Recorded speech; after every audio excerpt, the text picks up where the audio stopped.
manana ny lalao nosy mizarazara ny hevitry ny ministra sy ny fédération na maromaro.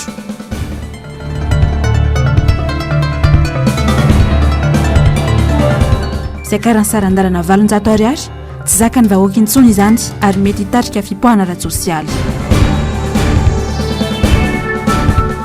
Raha rahampirenena fifidianana ihany ny vahaolana tsy ilaina ny sindra mandrika. Tomboky lahy sy tomboky vavy mankasitraka anao hatrany manaraka ny fahitalavitry ny MBS amin'izao fotoana izao tonga soa anatin'ny fampahalalam-baovao ary manolotra ny arahaba no sady manasanao sady anaraka ny fotoanany vaovao hatramin'ny farany. Ny pejiny politika sy ny raharaham-pirenena avy hatrany ary no isantarasika ny fampahalalam-baovao amin'izao fotoana izao dia teny amin'ny fitsarana avy momba ny lalam-pandrenana ny délégation avy amin'ny SADC ny maraina teo ny mahakasika ny zotra-pifidianana ao amin'ity taona ity no ny fampiresahany rotonta. Tsy naneho hevitra kosa ny iraky ny SADC mahakasika ny raharaham-pirenena ankehitriny ao anatin'ny tsy ambaratelo ihany koa ny tatitra ho atao aorian'ny fisionana amin'ny ratsa mangaika rehetra manodidina ny fifidianana raha ny fanazavana amin'ny tatitra amintsika ny mahakasika izay ary iravirazafy mahenina sy Andriakoto Malala. Ireo mety mifandraika amin'ny fifidianana no tena jereny iraky ny SADC eto Madagasikara amin'izao. Isy ny tatitra ho atao manodidina izany na eo amin'ny lafiny ara-pitsarana na ihany koa ny fahavonona mpitondra anatanteraka fifidianana ary ny fahavitany sy ny asany amin'ny atsakany sy andavany. La transparence fait une partie de toute élection. Premièrement, on doit évaluer si l'environnement politique est propice pour tenir des élections qui sont libres, justes et transparentes. Et nous avons aussi évalué le cadre juridique du pays pour les élections qui vont se tenir en novembre et en décembre de cette année. Nous sommes en train de voir également le cadre juridique parce que chaque élection qui se tient doit être régie par la loi. Et nous évaluons également avec l'organisation qui gère les élections, qui est la CENI, s'ils sont prêts pour conduire les élections. Tsy naneho hevitra kosa ny iraky ny SADC mahakasika ny fomba fahitany zotra-pifidianana amin'izao. Zava-dehibe alohan'ny fionana amin'ireo antoko politika misy sy ireo ratsa mangaika mikarakara ny fifidianana raha ny fanazavana. Malheureusement, je ne peux pas commenter sur la perception parce que sur les pratiques et les procédures de la SADC, nous sommes en train d'engager les parties prenantes sur leur opinion et nous préparons un rapport et c'est ensuite que nous faisons des recommandations sur la base de ce que nous avons reçu des parties prenantes et ce sera le président de l'organe sur la politique, la défense et la coopération qui va recevoir en premier le rapport. Mais je pense que jusque-là, nos constatations seront confidentielles jusqu'à ce que nous allons formellement émettre notre rapport au président de l'organe.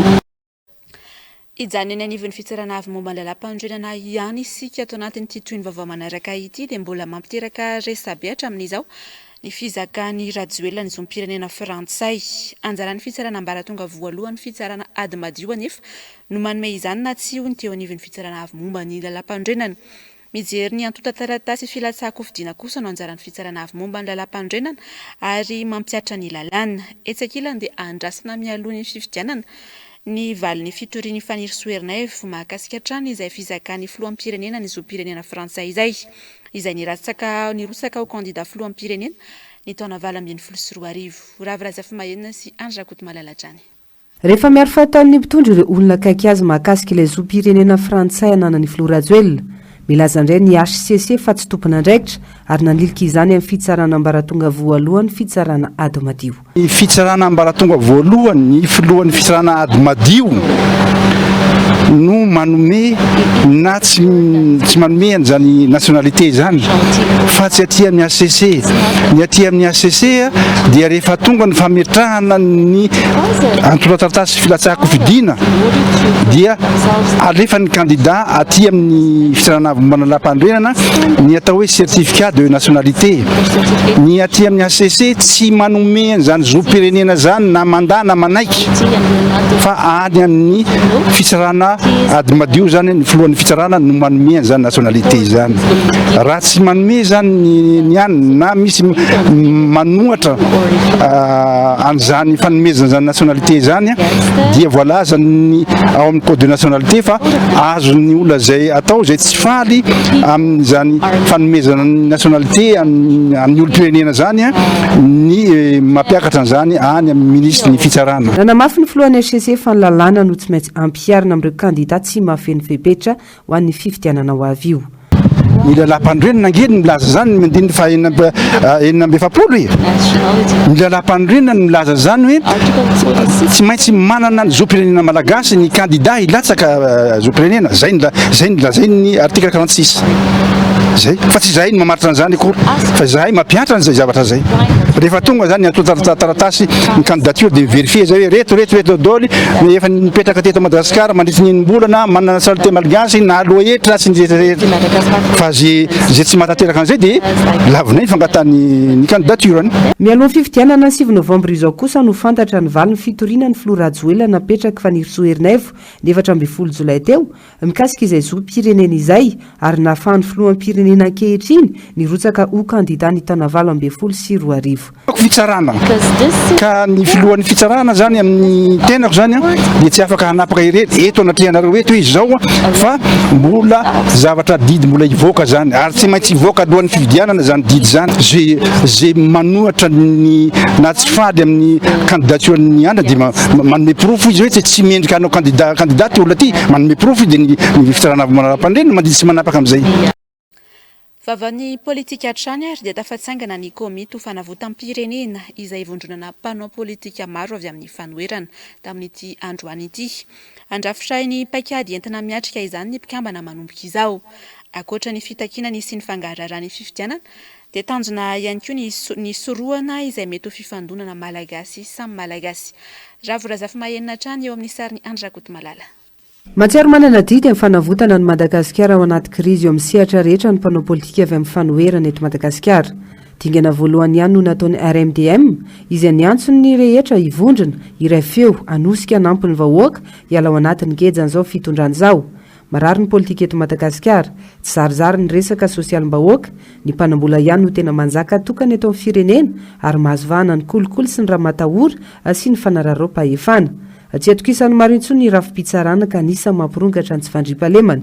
Fifidianana ihany anefa ny vahaolana ahafahana manarina ny Madagasikara ao anaty kizo. Zaho aloha mahita fa ny FFKM ny zavatra resahany ho any amin'ny lalatokana dia ny fanatsarana ny fifidianana ihany. Fa ity fanavotam-pirenena. Ny fanavotam-pirenena dia mazava zany fa tsy resaka fifidianana irery. Fa ao anatiny fifampiresahana mihitsy ny hoe ahoana ny azotsika manatanteraka fifidianana madio mangarahara ekeny rehetra mba tsy isiny lay fifandonana aorian'ny fifidianana na mialohan'ny fifidianana. Zany tiana soroana zany hoe raha azo soroana ihany, raha azo tadiavana vahaolana ihany ny isiny fifandonana malagasy sa malagasy eto amin'ny tanindrazantsika ty mba fahampy rezay. Ao kare mba fahampy zay fifandonana nisy hatramin'izay mba tsy hisy intsony ny mety ho fifandonana. Na misy fanehoan-kevitra an-dalambe tsy ho fifandonana fa ho fanehoan-kevitra ny anarana. Raha misy fifampiresahana ambony latabatra tsy ho fifandonana fa fanehoan-kevitra na adihevitra ny anarana. Mba tsy isiny zany fifandonana latsaka raha intsony ny malagasy eto amin'ity tany ny Madagasikara ity. Ny ekeny rehetra nivory teny amin'ny espace de ratsiadana androany ny rafitra amin'ny ferry komisiona isan'isany sy ireo mpikambana ao anatin'ny komity ny fanavotam-pirenena. Ny mitarika azy dia ireo candidat tamin'ny 2024 sy ny candidat 2024 zay mazoto. Avy eo dia manaraka an'izay dia misy ny atao hoe komité mpanatanteraka na komité exécutif.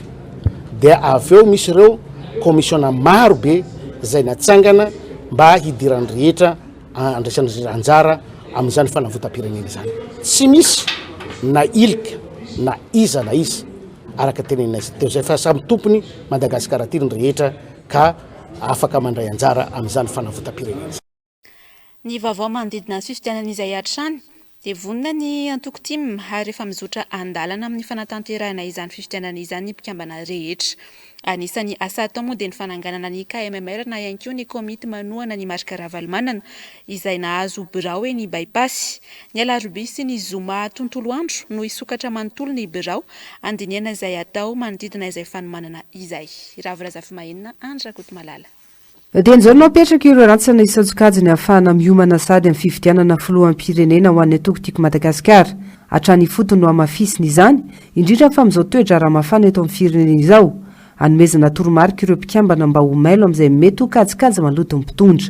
Vonona tanteraka ny atoko-tiako Madagasikara sy ireo antoko politika hafa na olon-tsotra ihany koa vonona hanohana sy fanometanana ny filomarika ravalomanana hiatrika izany fifidianana filoham-pirenena izany.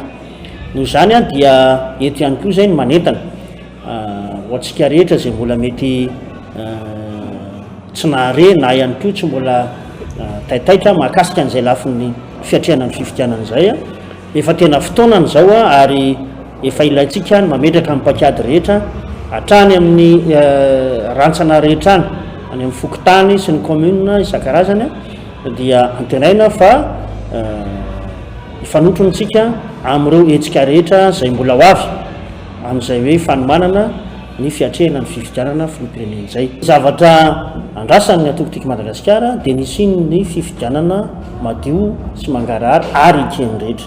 Noho izany rehefa toka mandeha amin'izay zotra izay ny fifidianana eto Madagasikara dia anisan'ny mpandray anjara mavitrika ny atoko-tiako Madagasikara. Raha sanatria kosa nefa dia tsy maintsy isy ny ataontsika hoe adinika amin'ny tompona andraikitra rehetra ato anatin'izany atoko izany hijery an'izay mety ho fanapahan-kevitra mahakasika an'izay. Notokanana androany tetsy bypass moa ny fobe toeran'ny KMMR ho an'ny atoko-tima ao anatin'ny distrika Anatsimondrano. Marobe ireo vahoaka nanotriny izany ary tsy omby ny toerana noho ny faharisian'ireo olona nohana ny kandida ravalomanana izay verin'izy ireo fa hanavitra ny Madagasikara.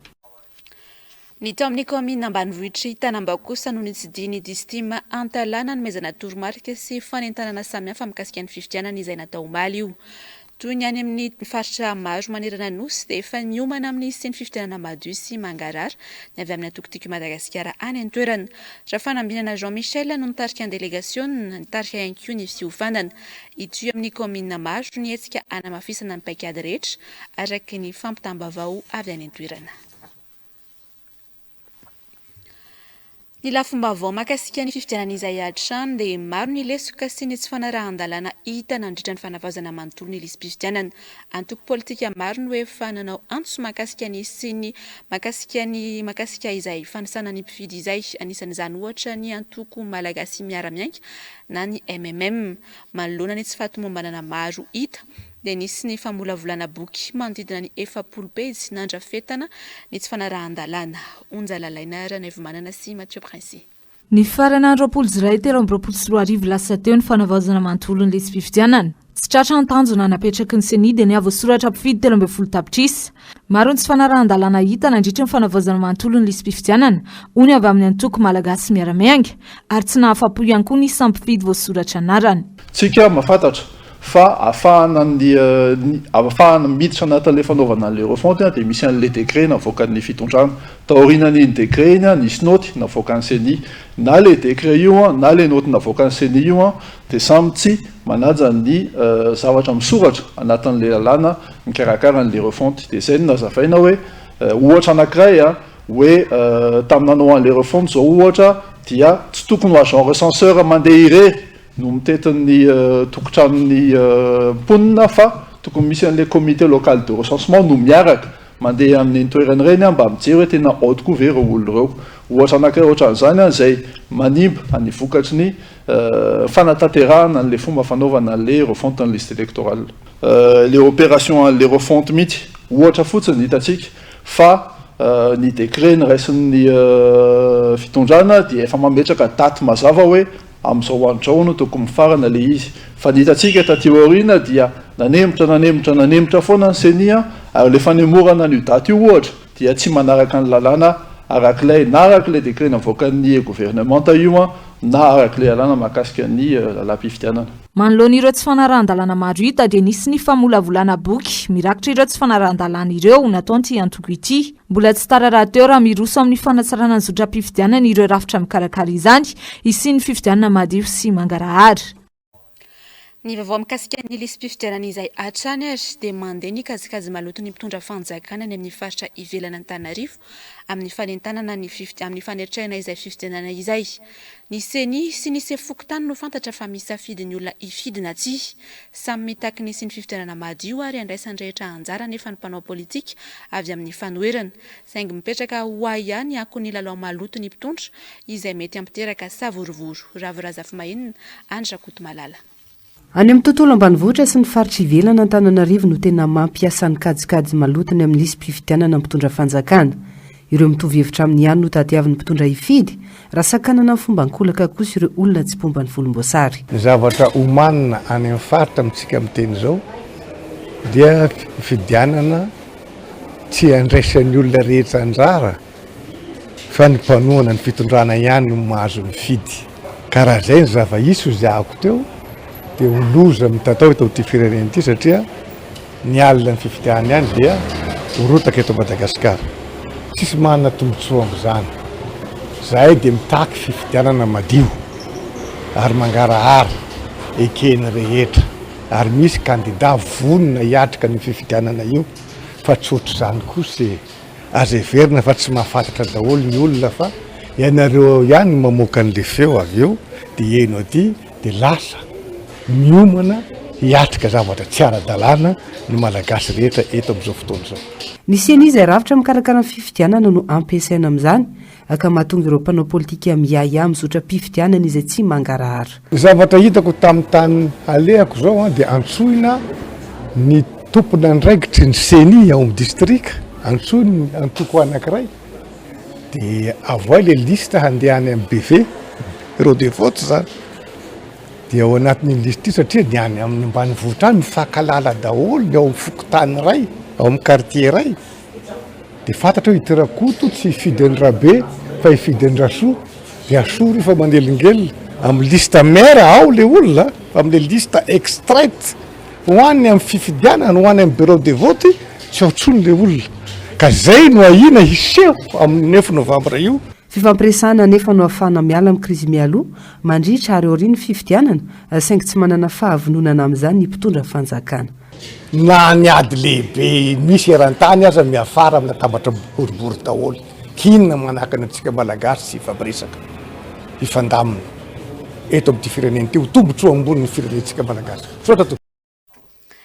Afaliana kosa ny animponina avy any amin'iny avaratra andrefa ny nosy ny rahamareny firotsahany Ravalomanana ho kandida amin'ny fifidianana ho filoham-pirenena ho ny fandaharana amin'ny ara-manonja androany.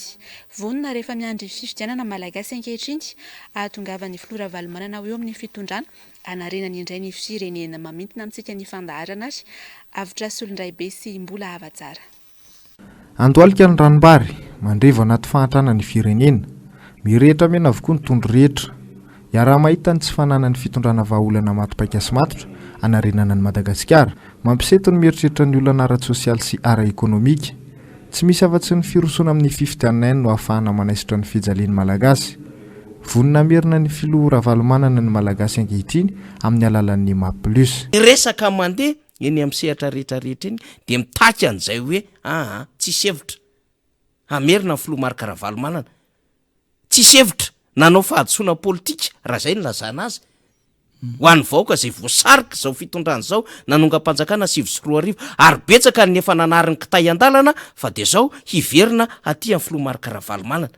Izay ambiansa zay mialohan'ny fifidianana, izay tandansa zay foronana mialohan'ny fifidianana, izay rivotra izay mialohan'ny fifidianana tsy voasakana tsony. Efa any amin'ny fametrapetrahana ny pakady hamerenana ny filoha Marc Ravalomanana hitatana indray ny firenena no tena himasoantsika mafy izay hanomezantsika hery zany andro namana izay lavitra rehetrarehetra. Tena misy mpanohana mahafatrapo any dada Ravalomanana ary tena nahatsiaro. Nahatsiarina lavitra aza hoe nitondra tombotsoa anay zany Ramose zany, zany Ravalomanana zany, zany dady zany, zany président zany. fa tena akory ny hafalianay tena nanao fitsinjabe vata mihitsy ozy izy ny tany nambaran'izay tena namono akoa mamborona mihitsy nyzay taty hoe ho kandida ndray da ary tena anao effort maximum mihitsy iny de taky ny fahavononany amin'ny be salampy re olona ny fahavononany any akora ny any vondro zany amerina Filomarika Karavalomana. Vavany sosialy kosa indray ary dia ahina ny sy ny fipoahana ara-tsosialy ao aoriana kely ao hoy ny fanehoan-kevitry ny maro raha tena hiatra tokoa ny fiakaran'ny sarandalana ho 800 ariary. Tsy zakany vahoaka intsony izany hoy ny nambara nisy olom-bahoaka Todsoa Andriamampandry. Anjara andraikitry ny mpitondra no mijery vahaolana ary manamaivana ny fahasairana am-bahoaka hoy kosa ny Pierre Nizony Mpanjifa. Tsy mitovy hevitra etsy ankilany ny onivony UCTU sy ny UCTC mahakasika izay fiakarany sarandalana izay. Raha vorazafy mahinina Andra Kotomalala. Ny vahoaka madinika ihany no volosany fanjakana ary anjadiny fahoriana vokatry ny tsy fahaiza-mitantana. Mitombo indray ny vesatra mahazony madinika izay efa miaina ao anaty krizy. Ny fanjakana nefa variana manenjika ny mpanohitra ary tsy mahafantatra izay tena laharam-pahamehana ho an'ny vahoaka entiny. Tsy zakany vahoaka tsony zany. Ny vidim-piainany tia efa tena hoe mitangana ny fahefamividin'ny vahoaka ambany dia ambany ny asa tsy misy de raha mbola hoe akarina ny frais amin'izao efa tena hoe tsy satry ny hery vahoaka tsony zany tsy zakany vahoaka tsony zany. Tompona andraikitra amin'izay zany ny fanjakana ka toko mijery misy mesure d'accompagnement zany mba hijerevana ny mpitatra ihany keo satria ny mpitatra nge perte satria ny lalana ratsy ny piesy isan-karazany miakatra satria ny fanjakana zany amin'izao dia tsy mi-exporter tsy manonana fa de zavatra importer daholo zany no afarana na PPN io na piesy io na inona de lasa mividy lafo sika de vao maika zany ny ariary mitsitotongana de mitangana daholo zany na piesina tomobily io na PPN io na inona na inona dia tsy afaka ny amony tena koa ny mpitatotra ao anatin'izay de lasa ny vahoaka foana zany no mizaka ny tseran'ny aina noho ny tsy fahaiza mitantana noho ny tsy fahaiza mitondra ny mpitondra fanjakana amin'izao fotoana izao. Io nge zao de noho ny avy amin'ny larana ihany koa io raha mbola hoe asony tsy frais io de angamba de tena hoe tsy hitantsony fa de tena hoe isy fipoahana ara-tsosialy zany. Mbola misy fanjakana veto Madagasikara. Anjarany vahoaka no mitsara sy mijery ny zava-bitan'izao fitondran'izao sisa mahay mifidy ihany koa izay olona afaka hijery ny tena laharam-pahamehana ho an'ny malagasy ho an'ny fifidianana manaraka io. Aizy nareo solombavam-bahoaka IRD zay lazaina fa maro anisa ao amin'ny Assemblée nationale ao matoy ianareo ny vidin'ny vahoaka kanefa tsy misy tamberina kosa lay ny fidianan'ny vahoaka anareo. Ianareo ve mbola mahita an'izany hoe amin'izao fotoana izao mbola mahita hoe mahavita ny asany tokoa atsaka ny siandavany ny gouvernement nefa ny vahoaka malagasy zao raha nitanay Pierre Nizony Mpanjifa de matinona matiny tsy fisiany asa mifamono ny toerana ka ho anay ao anatin'ny adiditsy ny andraikitra anay enina vitanay zany ka samy tsika manao ny andraikitra tsika anjaratsika vahoaka Mpanjifa kosa ny mijery tsara hoe iza nanao ny asany iza tsy nanao ny asany fa matoa zay mbola mijorotro zao dia ho an'ny vahoaka nanaovanay ny asanay. Hatramin'izao aloha izany dia tsy mbola misy ny marimaritra iraisany eo amin'ny mpitantana sy ny syndika miasa eo anivon'ny orinasa CNAPS. Mbola mitoeraka izany ny fitokonana ary tsy mbola misokatra ihany koa ny bero manerina nosy. Etsy ankilany nefa dia mitakiny anokafana ny bero ny olona manandrara eo anivon'ity orinasa ity. Onjalalaina Ranaivomanana sy Mathieu Prince. Mbola mikaton'ireo Brown CNAPS rehetra manerana nosy ary tsy misy intsony fanaovana service minimum. Mbola tsy misy ihany koa ny marimaritra iraisana eo amin'ny fanjakana izay antefany fitakin'ny syndika sy ny mpiasa izay mitakiny tsy hanaovana tantely efa-drakitra ity orinasa ity. Fitsinjovana ny zokiolona mpandray fisotrodrono sy fiarovana ny volan'izy ireo no antony hanaovan'ny syndika izao fitokonan'izao raha nambaran'ny filohan'ny syndika.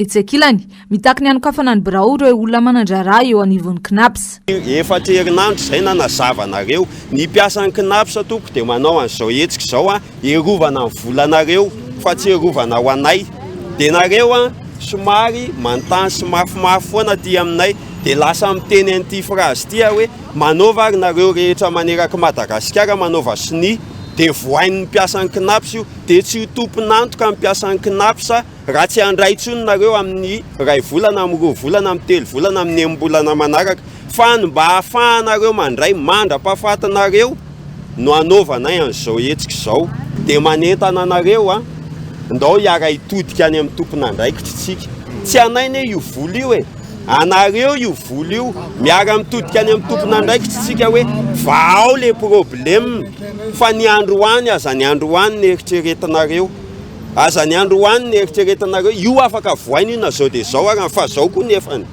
tsy mety io na voaina koa arany satria nahoana aonga misy mpanao sy ny vola anareo ivoaka ny atsoaty sy ny ohatr' izany maro ny zokiolona no miverim-potsiny fa tsy misy mpiasa mandray misy efa andro maromaro mihitsy aza mivezivezy eny amin'ny Brown Knaps azo mihitsy président fa tsy mety raha ohatra dia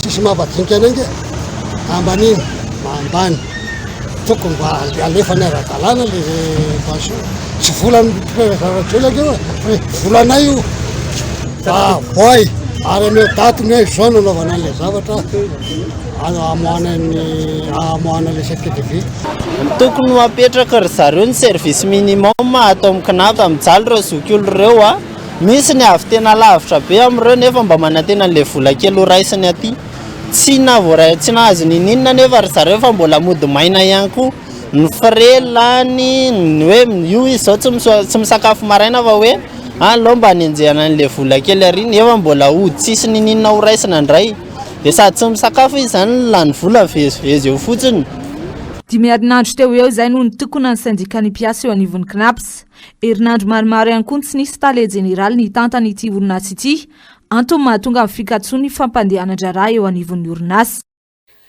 ny vaovao mahakasika ny orinasa mpanjakana izay hatrany dia ambivitra ihany koa amin'izao fotoana izao ny NICCRN any Antsiranana ho nisy olo-tenan'ny mpiasa ny taraina taminay mijana tanteraka ny asa noho ny tsy fisian'ny fampitaovana ahafahana manodina ny orinasa ankilan'izay mitony alanenina amin'ny fandefasana fitarainana amin'ny tompon'andraikitra Isatsokajiny avitra solondray be tahiriny aina mitsoka avokoa ny asa rehetra amin'ny orinasa CCRN antsoanefitra ny fitarainana ataon'ireo mpiasa karaha maraiky ambe folo volana hatramin'ny taona 2022 mbola tsy ndraisana ny fampitaovana tsy misy intsony atahorana ho fahatanteraka anatin'ny fotoana fony orinasa hoy ny mpiasa iray nitondra ny fitarainana taminay tegna ambivitry ny CCRN kely sisa dia mahatanteraka CCRN le fitantanana tegna tsy voany isay abel na hoe fananina topeny zany CCRN tena efa mitady tsy afaka hiasa mihitsy zany ny orinasa afaka entiny satria tsy mahavidy gasoil tsy mahavidy menaka tsy mahavidy graisse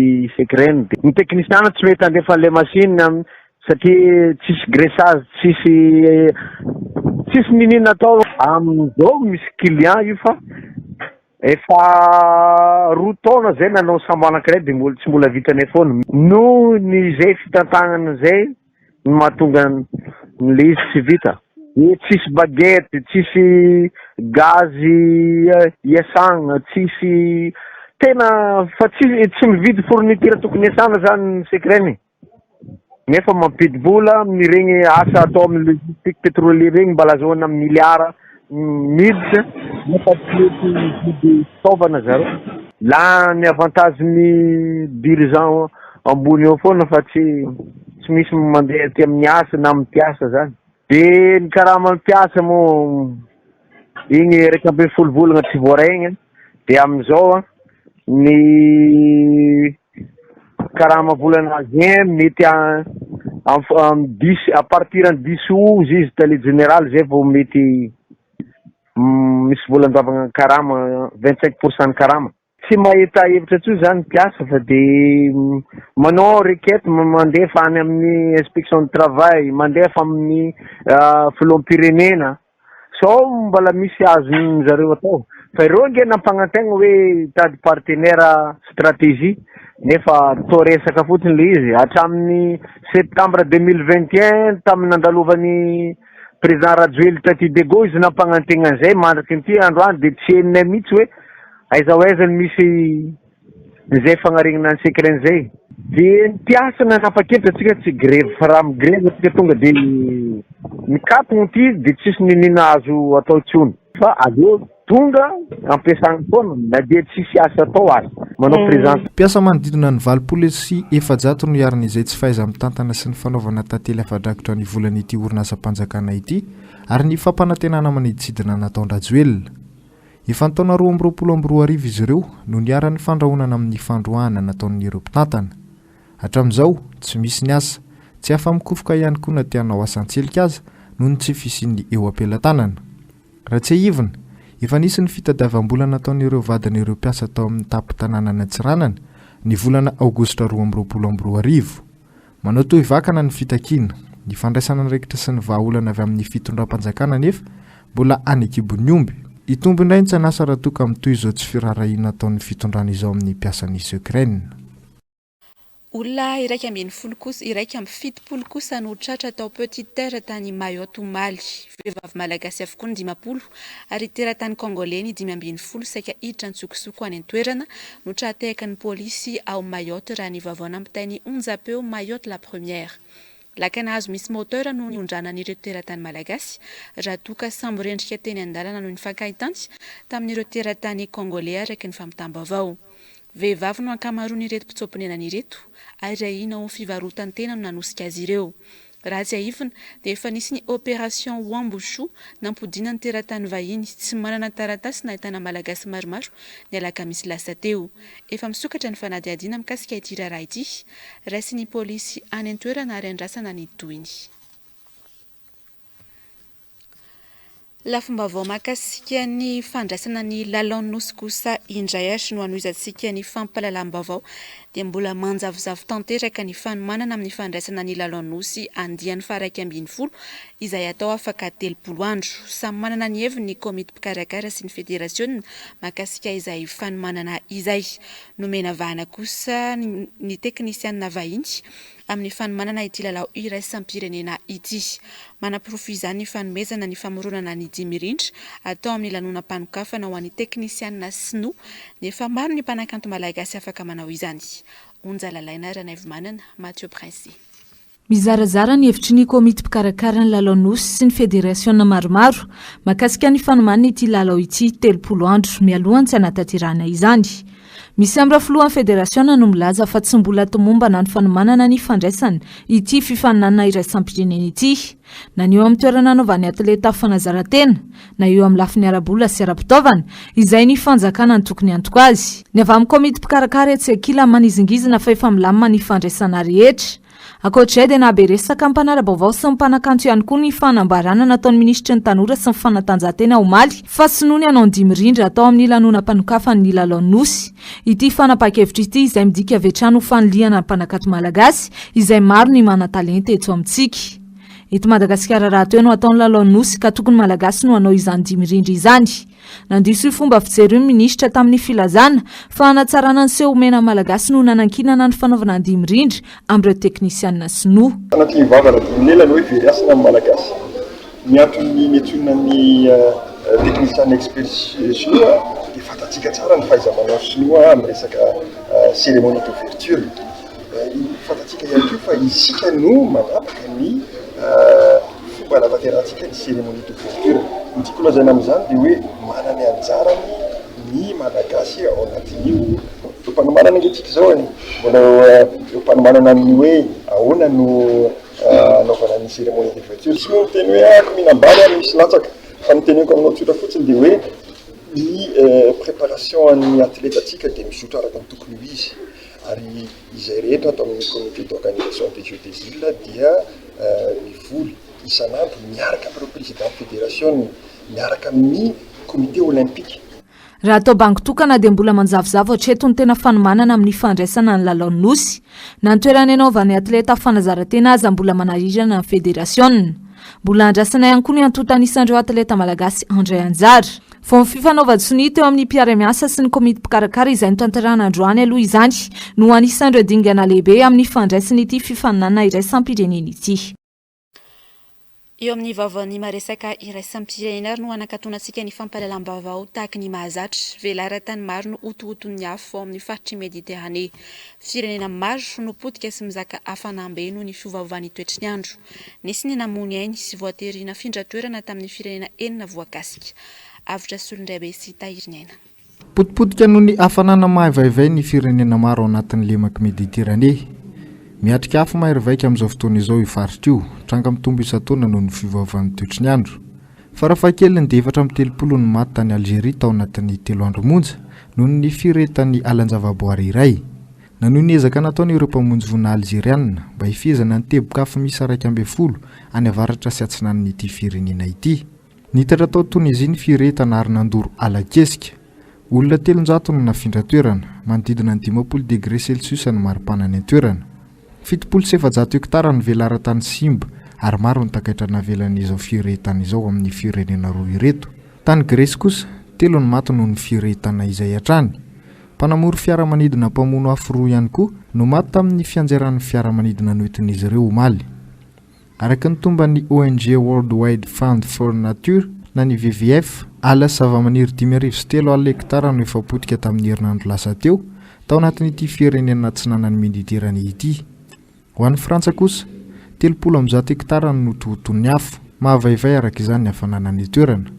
Toy izany koa ny ao Croatia sy Portugal, miady amin'ny hafanana mahavaivay miteraka ny firetan'ny ala ireto firenena ireto. Andrasany indray ny vahaolana matotra amin'ny fanatanterahana ny COP28 Atsoatsy. Tapitra ny fampalalam-baovao tamin'ity alina ity, mankasitraka anao nanaraka izany hatramin'ny farany. Aorian'ny fampalalam-baovao dia hoarahintsika avy hatrany ny fandaharana ahona marina sy ny fandaharana Global News. Aorian'izay kosa anao narahantsika ny fandaharana Sahila zao. Ny horonan-tsary hoarahintsika amin'ity androany ity dia mitondra ny lohateny hoe Star Wars le dernier Jedi. Ny tena kosa ametraka ny veloma mandrapitafa ho amin'ny manaraka indray tompoko.